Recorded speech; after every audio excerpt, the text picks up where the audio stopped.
Well, we really got lucky this past fall. A lot of it has to do with our terroir, where the grapes are grown, and the influences that we get as far as some climatical things. And one of the things that we've noticed, and we typically get every year, we get a fungus that develops. It's called Botrytis cinerea, and it develops into those grapes. And a lot of times, what happens, especially in the Midwest, is you get something called bunch rot.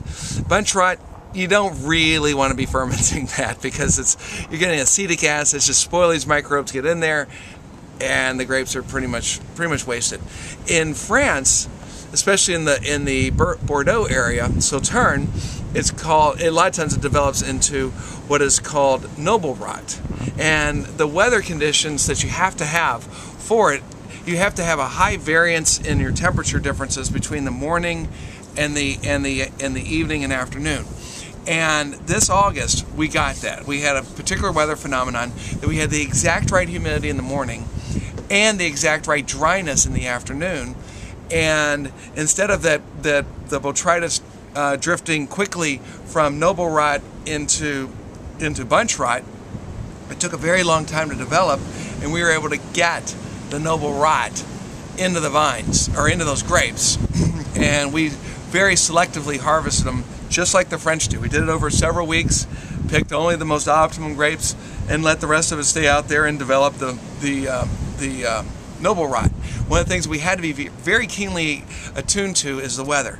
Any change in the weather, the way the winds were flowing, we would lose all the advantages that we had. We'd lose all the grapes. Now, describe the end product for the consumer. What's this wine going to taste like to them?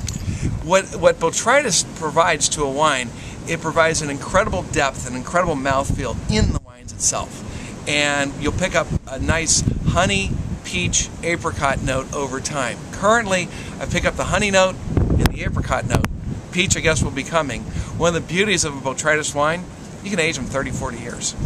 They'll seemingly hold up forever and continue to develop gentle nuances into the wines. So it's a neat thing. We may never get the shot at it ever again in our lives, but we took it this year. And I think it all really boils down to one day in the springtime where I went out, sprayed the vineyard, a thunderstorm blew up, came right over, washed all my fungicide right off that day, and I didn't get until another 3 days to get out there and spray. It was the optimum time for botrytis to develop in the vineyard. And who would have thought that miscue that I was languishing over and mad at would suddenly turn into making the best wine we've probably ever made.